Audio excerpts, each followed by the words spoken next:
وصلى الله وسلم وبارك على نبينا محمد وعلى آله وصحبه أجمعين. Bayan yabo da godiya ga Allah madaukin sarki na girma sakataren wannan gwamnati mai albarka, sauran malamai mahalarta 'yan kwamitin masu da'awar sunna, dama a wannan gida mai daraja domin mu kawo kuma mun biyo sawu na wata takarda da muka rubuta a wata ƙadiyya da take yawo a gari nan jihar mai albarka ta Kano, kan batun ɗaya daga cikinmu, abokinmu, ɗan uwanmu, Sheikh Malam Lawan Abubakar Turayam da ake ce mashi. Akwai abubuwa da suke ɗan gudana na wa'azi da karantarwa da wasu mutane kamar ba su fahimci inda shi malamin yake tafiya ba, kuma suka tada 'yan surutu da 'yan rubuce-rubuce da ɗan tarzoma da kawo kuka.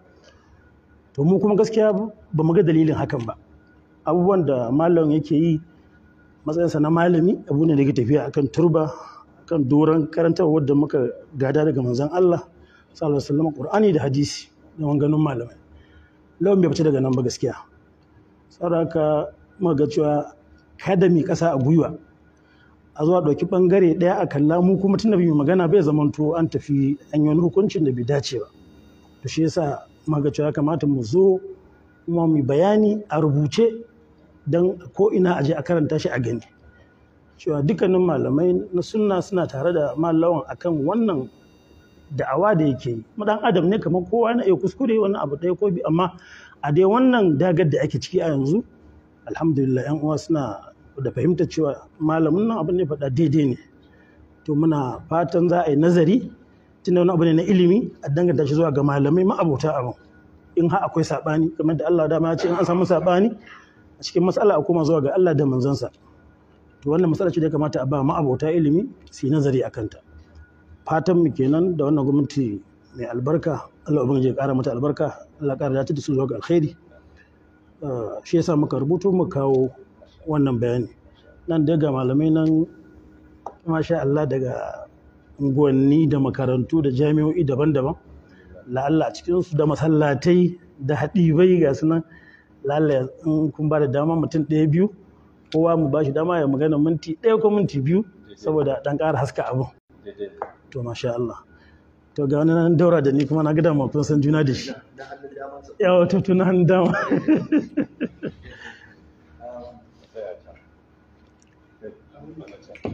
Okay. Oh, subhanallah. Na ce abubuwa.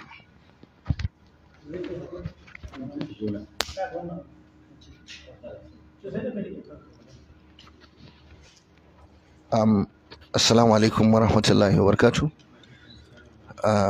Bismillahir rahmanir rahim, alhamdulillahi rabbil alamin, wa ba'd. Mai girma babban sakataren jihar Kano na gwamnati, muna sallama da godiya da ka bamu lokaci a wannan sanyin safe, ana cikin tsakiyar aiki. Mu da muka zo tawaga ce ta lajinatu du'atis sunna, wato lajina ta malamai masu wa'azi na ahlus sunna na jihar Kano gaba daya. Mun ji daɗi da aka bamu dama, an ga takardar mu ta korafin mu, kuma aka bamu dama mu zo mu gan kama directly.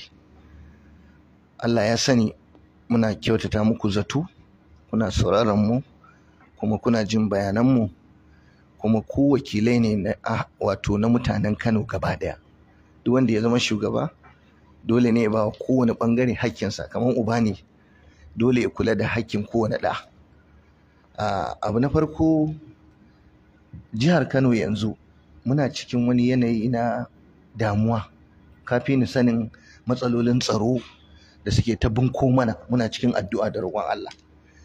Gwamnati ta yi iya ƙoƙari kar ta tara wa kanta wata damuwar, ma'ana bayan laruran tsaro da ake tunani da fitintinu da sauransu, to kada a gayyato wani abu daban kuma da zai zo ya daɗa tada hankalin mutane, musamman al'amari da ya shafi addini. Idan yadda za a yi a sulhunta shi, a gyara shi, a gama lafiya, muna tafiya tare uwa ɗaya uba ɗaya, wannan zai kyau. Shawara ce nake ba gwamnati. Sannan kuma gwamnati ita fa ta sani ta kowa da kowa ne. Yawan wancan ko tarin wancan kowa yana da haƙƙi, ko jariri ne ƙarami za a ba shi damansa. Abu na biyu, akwai abin da yake faruwa yanzu a jihar Kano ran kai daɗe. Wato wanda gwamnati ya kamata sa baki ta yi amfani da malamai a fitar da wata manufa a kanta. Maganar cewa wato ƙadiyar blasphemy, ya zagi annabi, ya ci mutuncin annabi.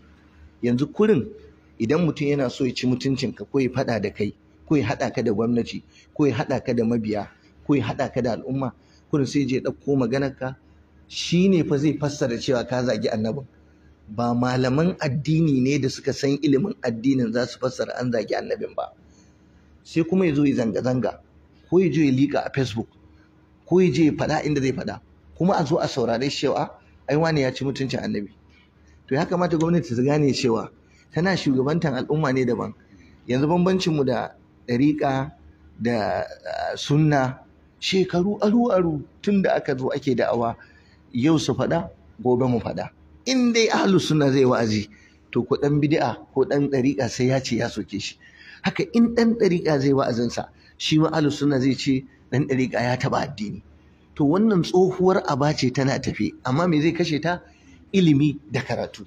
Don haka gwamnati ta gane cewa wannan sira jayayya ɗin tsakanin wannan ɓangaren da wannan ɓangaren daman fa akwai shi, ba yanzu aka kawo shi ba. Idan na da can ba su iya magance shi ba sai da hikimomi da dabaru, to ita ma nan gwamnatin ta yi ƙoƙari ta yi hikima da dabaru, ta amfani da dattaku a samu a gama lafiya. Don haka wannan ƙadiyar ta ɗan uwa Malam Lawan da yake faruwa, kowa ya sani wancan ya faru, wancan ya faru, wancan ya faru, kuma mutane suna ta faɗin albarkacin baki. Wasu mutane ran kai daɗe suna ganin cewa tunda watakila akwai wani wanda aka je aka kama shi aka ɗaure shi a wani ɓangare, to bari a nemo masa abokin zama shi ma a cikin watakila ahlus sunna, shi ma su je su ci gaba da zama a can, ya zamanto an ce an yi balansin kenan. To muna jin tsoron kada a buɗe wannan ƙofa ya zama kuma kowace gwamnati ita ma ta zo akwai malamin da za ta kama ta ɗaure, kuna makamancin wannan. Don haka muna ba da shawara a miƙa abin nan ga masana. Idan Alƙur'ani ya ce idan abu ya zo na ilimi, to a maida shi ga masu ilimi su tattauna. Malamai da kuka kira su, kuka zauna da su, kuka abunta da su, to su ne za su ba da fassarar wannan zagin annabi ne ko ba zagin annabi. Ku kafa doka kada wani ya sake zuwa ya postin cewa wane ya zagi annabi, sai ya kai wa shura. Akwai kwamitin shari'a a Kano, akwai shura a Kano, su kai complaint ɗinsu kafin ka liƙa a Facebook cewa wane ya zagi annabi, kai wa kwamitin shura, kai wa shari'a commission, su je su duba su darasa wannan ya cancanta a ce an zagi annabi. Saboda me? Rayukanmu suna cikin haɗari. Duk malamin da aka ce ya zagi annabi, wani fa bai zai duba me ya faɗa ba, kawai za a ce ya zagi annabi, a iya tsare shi a hanya a kashe shi, kwana makamanci wannan. Wannan ni shine shawara ta, kuma wannan abin da takardar mu take ɗauke nan, kuma muna da kyakkyawan zaton gwamnatin Kano za ta yi mana kyakkyawan adalci don duk mu 'ya'yanta ne. Muna da kyakkyawan zato cewa insha Allah za a yi adalci a cikin wannan abu, a duba shi duba da ilimi da basira. Allah ya maka albarka, mun gode kwarai da gaske. To, auzu billah, bismillah, wa salatu wassalamu ala rasulullah nabiyina Muhammad wa ala alihi wa sahbihi ala wa badu. Mai girma sakatare na gwamnatin jihar Kano, babu shakka muna godiya da wannan dama da aka bayar bayan takarda da aka turo, kuma jiya aka kirawo domin yau mu zo mu gabatar da jawabai kai tsaye zuwa gare ku. To muna godiya bisa wannan girmamawa da aka yi. Allah ya saka da alkhairi, Allah ya jangora. Abu na biyu, doge akan abin da Dr. Abdallah ya faɗa, cewa duk wanda ya kalli abubuwan da suke kawowa a jihar Kano, abubuwa ne wanda kusan ana nema a karo ɗani ne da gangan, saboda jawaban da ake ta faɗa ba yau suka fara ba. Sun ɗauki malamanmu ɗaya bayan ɗaya waɗanda suke jifansu da waɗannan kalamai na cewa ko sun ci mutuncin annabi ko sun yi muzanci ga annabi sallallahu alaihi wasallam, wanda kamar yadda dakta ya faɗa, kusan tunaninsu shine su nema wa wani wanda ya tabbata da hukunci na kotu cewa shi ya aikata wannan laifin, su saman masa da ɗan uwa domin shi ma a hukunta shi. Wanda alhamdulillahi duk wanda ya kalli abubuwan da suka faru a shekarun baya a gwamnatin da ta gabata, ya san tsarin da al'ummar musulmi suka bi a wannan jiha na ganin cewa wanda suka aikata irin wannan laifin an hukunta su. kes ɗin da ya faru wanda aka tabbatar da ɗaya daga ciki cewa ya zagi Annabi sallallahu alaihi wasallam, malamai ne suka zauna suka rubuta takarda suka yi korafi zuwa ga gwamnati. Ba zanga-zanga suka yi ba tashin hankali suka yi ba kone-kone suka yi ba, takarda suka rubuta na korafi, kuma korafin da suka yi ba su ce gwamnati kama wane ba su ce gwamnati hukunta wane ba, a cewa suka yi a haɗa mu da shi a zauna a tattauna, kuma gwamnati ta amsa kira, aka zo aka zauna aka tattauna a idan duniya, kowa ya gani kuma ya tabbata cewa shi wancan ya aikata wannan laifi. Daga nan aka kai shi kotu ita ma tabbatar da laifinsa. So da haka kenan duk wani wanda zai zo ya jefi malamanmu ko ya jefi wani ɗaya daga cikinmu da cewa zagi manzo Allah sallallahu alaihi wasallam, batu ne na idan ma gwamnati tana da dama ta shirya zama tsakanin shi wanda yake da'awar cewa an zagi Annabi sallama da wanda ake tuhuma din, a zo a zauna a tattauna a gani shin wannan din zagi ne ko ba zagi bane. In ta tabbata cewa kazafi ne ake mana ko ake wa malamanmu ko ake wa ƴan uwanmu abokan da'awa, to muna da bukata, muna da haƙƙi na gwamnati ɗauki mataki a kai. Sau da abubuwan nan sun faru ba ɗaya ba biyu ba, ko mallon wannan kusan kes ne na biyu ko na uku a kansa a iya wannan shekarar. Kafin shi akwai malamanmu waɗanda su ma aka yi musu irin waɗannan tuhume-tuhume. Abu na uku, ranka ya daɗe, kusan in ka kalli abubuwan, alhamdulillah ahlus sunna a wannan jiha kullum wa'azinsu shine a zauna lafiya, shine a samu kwanciyar hankali tsakanin al'umma. Amma za ka ga irin abubuwa da ake na tunzurawa, abubuwan da ake na fusatawa, abubuwan da ake na ta'addanci da ake mana, za ka samu cewa kullum muna gaya mutanen mu kada su ɗauki doka a hannu. Hatta wannan kesasin da suke faruwa kwanan nan, an ji an ƙona mana masallaci, an ƙona mana makaranta, an nemi a kashe ɗaya daga cikinmu, amma ba tare da ɗaya daga cikinmu ya yi martani a kai ba. Hasali sai dai kira da hukuma da gwamnati akan cewa lallai ta tsawatar, ta shigo ciki, ta ɗauki mataki. So da haka muna kira irin ƙoƙarin da kuke yi na a samu zaman lafiya a wannan jiha tamu, abu ne mai kyau, muna goyon bayan ku a kai, kuma a matsayinmu na 'ya'yanku muna neman lallai ku tsaya ku ga cewa an yi adalci a cikin wannan abubuwa. Allah ya datar da ku. Assalamu alaikum warahmatullahi wabarakatuh.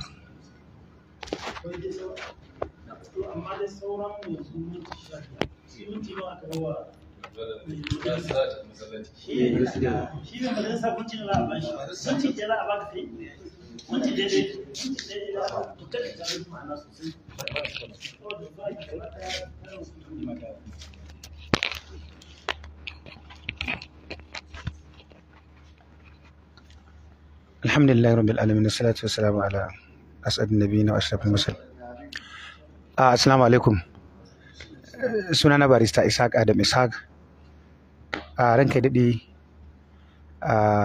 bayan sallama muna godiya da kuma fata alkhairi. Dukan mu abin da muke magana akan wannan matsalar shine magana ta adalci. Dama shugabanci abin da aka san shi, abin da yake wajibi a kansa shine adalci. Kuma zan yi gini na akan maganar Malam Kabiru. Waɗannan abubuwan haka ake yi mana su, yau a ce mun yi kaza, gobe a ce mun yi kaza, kuma hujja, mutanen da hujja biyu suke so su amfani. Hujja ta farko, kamar yadda ya gabata, wani malami ya yi haka, an tara malamai, an je kotu, an hukunta shi. To abu na biyu kuma da mutane suke so, bayan wannan ramo gayya da suke so a yi, to magana ce ta gaskiya, ta hakika wacce ba za a ɓoye ta ba, shine kamar Malam Tarami yana da ɗan problem da gwamnati saboda matsalar siyasa. To bari su yi amfani da wannan damar don tunzura gwamnati ta zo ta ɗauki mataki a kansa saboda abin da ke tsakaninsa da gwamnati, wanda shi kuma a shugaba abin da Allah maɗaukin sarki ce shine ya adalci. Kuma adalcin nan za a yi shi ne a ƙarƙashin doka. Akwai doka ta addini, sannan akwai doka kuma ta zamani wacce ta ba da damar a saurari mutum, a ji daga gare shi, ya kare kansa, ko a yi wani bayanai na dalilai don ya zanto cewa in za a mai hukunci akan abin da shi ne ya dace. Amma dai waɗannan abubuwan guda biyu, gaskiyar magana, gwamnati ya kamata ta kula da su. Mutane suna tunzuro wannan maganar saboda kila malamin su yayi kuma an samu hujjoji a kansa. Na biyu kuma suna so su amfani da damar cewa Malam Lawan kamar tsakaninsa da gwamnatin Kano akwai matsala, bari a gayyato gwamnatin Kano don ta masa wasu abubuwa ko da bai yi ba. To anan gurin muna buƙatar adalci. Shi gwamna in ya riga ya hau, ya zama gwamnan al'umma. kuma ka'ida a ƙarƙashin constitution yake tafiya. Constitution ku yi bayanin cewa shine doka ta sama, sannan duk wani shugaba dole ne ya tafi in accordance with the provision of the constitution. Sannan kuma abu na uku shine kowa yana ƙarƙashin doka, to a amfani da wannan dokokin wajen warware wannan matsaloli don ya zanto cewa an zauna lafiya. Assalamu alaikum warahmatullah.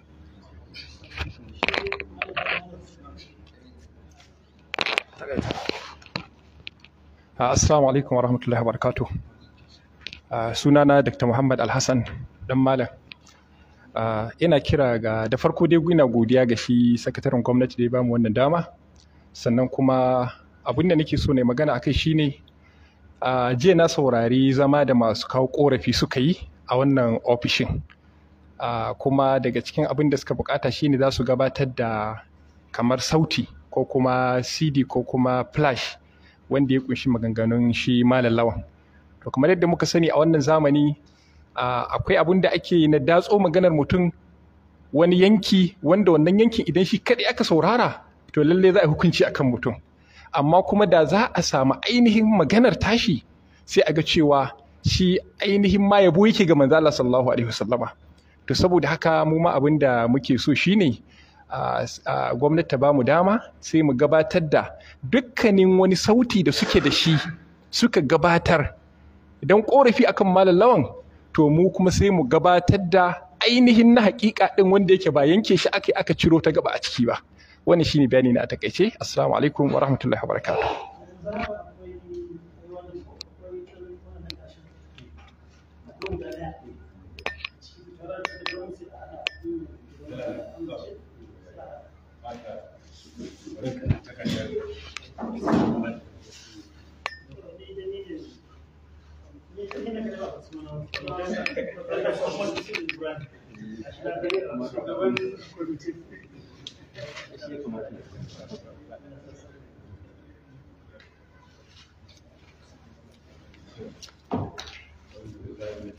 Bismillahirrahmanirrahim. Okay.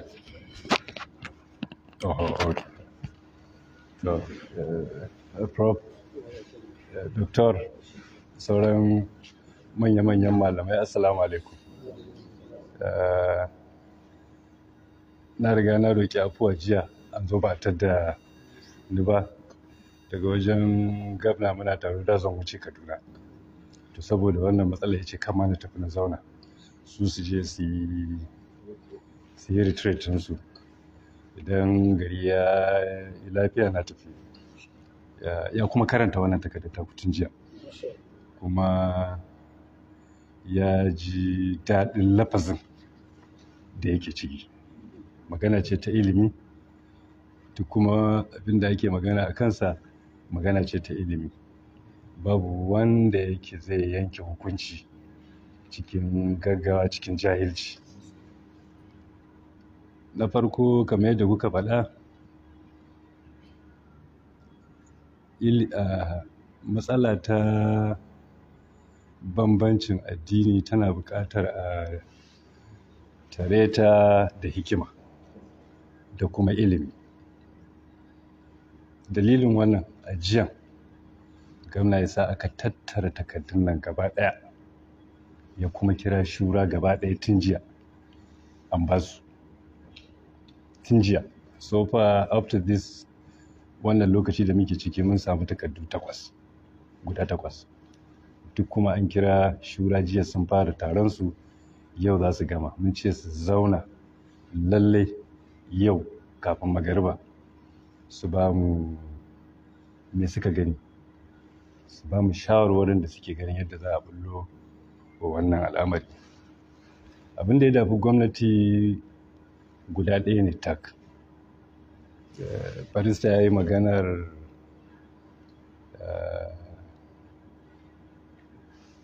alaƙanta shi kansa Malam Lawan Abubakar da siyasa da kalamansa kuma suna fuskantar wani siyasa.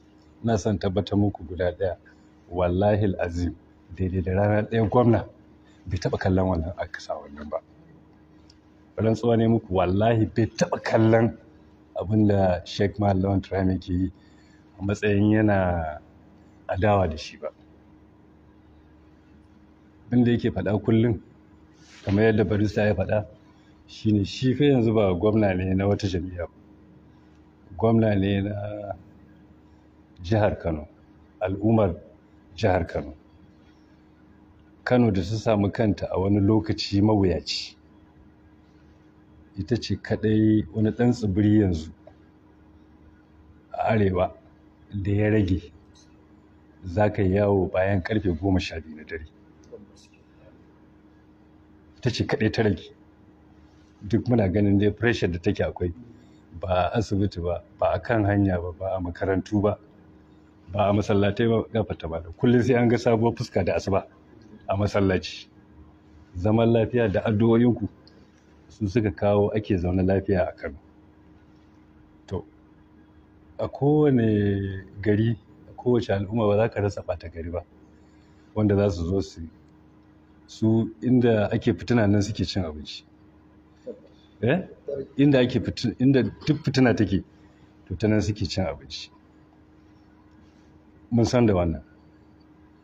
A matsayinmu na gwamnati na wacce take shugabancin jama'ar da suka fi kowa yawa a ƙasar nan, wacce suka fi jama'ar da ta fi kowa jiha malamai wanda suka san addini, kullum ake faɗakarwa, wayayyu, muna taka tsantsan wajen abin da ya shafi harkar addini. A kullum abin da mai girma gwamna yake faɗa kenan, dole sai an yi taka tsantsan, sai an nemi sani, domin ba za ka yi mulki da jahilci ba.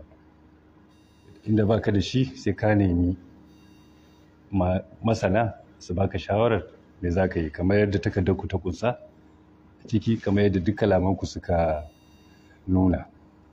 Alhamdulillah a kan wannan turban ba za a yi wani hukunci ba illa abinda masana suka ba da shawara a kai. Abu na biyu shine abinda ya faru a Rimin Gado. Gwamnati bata ji daɗi ba, ta kuma ɗauki matakai, ta kuma yi alƙawura wanda ko jiya mai girma gwamna ya maimaita cewa lalle abinda duk aka yi asara a wajen nan a je gidan liman da aka kona da masallaci da aka kona, gwamnati za ta gina shi. Ko jiya ya faɗa, ko jiya ya sake nanata lalle a je a maida wannan. To kamar yadda barista ya faɗa, duk wani inda jama'a suka wuce ɗaya biyu sai ka samu doka in kana son a zauna lafiya. Akwai dokoki na ƙasa. An yi wannan na Rimin Gado, malam ya yi nasa wa'azi akan abin da ya faru. Kaga ga hagu ga dama, ko in ce ga wannan bangare ga wannan bangare, to ga kuma wasu da suka fito a tsakiya suka ce wannan abin da aka yi a Rimin Gado ba a kyauta ba daidai ba ne. Abin da malam ya yi na cewa a je a misali a tafi gidan shehunnai su ma a yi musu abin da ya kamata, shine hukumomin tsare suka ga ba daidai ba, lafazin suka ga ba daidai ba. Idan ba su yi wani abu ba to ba a san kuma me zai faru ba. Duk abin da ya balle a Kano sai dai a yadda, musamman a halin da ake ciki yanzu na talauci. In ya balle, musamman na addini, in ya balle a Kano, su kansu gwamnatin tarayya sun damu sosai, because threat ne to democracy din da ake ta magana a kai. Abinda duk zai faru a Kano in wannan aka bar shi, ba gaya mana suka yi ba, amma dai muna jin shine dalilin da yasa suka yi rike nan suka rike nan, domin a samu tension din yayi ƙasa, a zauna lafiya. Fitina ta fito yanzu a Kano, malam sai dai kuma mu rufe ko ina mu zauna ai ta'adda. Ana ganin da yadda ake haura gidaje yanzu, ba wanda yake ya tsira. aure gidanka da rana da daddare da safe da yamma a yi. So roƙon da nake yi malam, algata malam, prof, sauran yan uwa malamai, shine mu ci gaba da faɗakar da al'ummarmu a zauna lafiya, a zauna lafiya, a kiyaye lafazuzzukan da za su, zuciyar mutane yanzu a kusa take, kuma wasu kamar yadda na faɗa amfani za a yi da sunan addinin, a zo a sai a cutar da mutane da yawa. Muna godiya kwarai da lafazuzzukan da ake yi da kuma yadda ake gudanar da abubuwa na ɓangaren sunna. Alhamdulillah, gwamna da duka gwamnatinsa, they are happy, very very happy with the way ake conducting abubuwan nan. He asked me jiya, ya ce na gaya muku cewa ku kwantar da hankalinku, babu wani wanda ya isa ya zalunci wani a wannan harka, ba zai bari ba. Ya ce sanar da ku wannan, ba wanda za a zalunta, ba za a zalunci kowa ba. An ba wa masana malamai su je su duba shin wannan abin menene ya kawo shi, su ba gwamnati shawara, kuma yau za su bayar, kuma yau in Allah ya yarda gwamnati za ta ɗauki matsaya da abubuwan da za a yi. Akwai su da yawa, tana da su, amma ba ta son ta yanke wa kanta hukunci sai da shawarar masana malamai, magada annabawa aka ce. So muna godiya ya Dr. Prof, a ci gaba da jan hankalin magoya baya, a zauna lafiya, shine gatanmu, shine zai kawo mana ci gaban da muke nema. Fitina ba za ta mai da mu baya, za ta yi, tunda Allah ya taimake mu an samu ana zaune lafiya, ba kamar makotanmu ba. Allah ya ci gaba da ba mu zaman lafiya, Allah ya tsare mu, Allah ya ƙara muku lafiya, Allah ya ƙara mana ilimi da lafiya baki ɗaya, mu ci gaba da ilimantar da jama'a bisa tafarki madaidaici na gaskiya. Madadin mai girma gwamna, ne muku godiya da yau Juma'a aka baro rubuta huɗuba, aka zo, to amma dai yana da muhimmanci domin jama'ar gari su gani cewa ga abin da aka yi, magoya baya su gani, su san gwamnati ta damu kuma za ta ɗauki duk matakin da yake na daidai akan wannan al'amari, so that ya zo ƙarshe ba za a sake ba. Mun gode kwarai, gafata malam, masha Allah.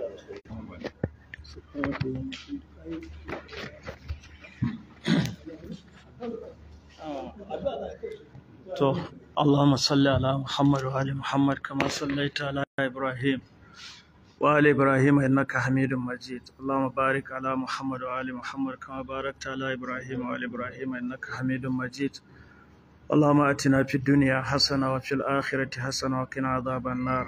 Allahumma qina as-su'a bima shi'ta wa kayfa shi'ta innaka ala kulli shay'in qadir. اللهم اهدنا صراطك المستقيم صراط الذين أنعمت عليهم من النبيين والصديقين والشهداء والصالحين.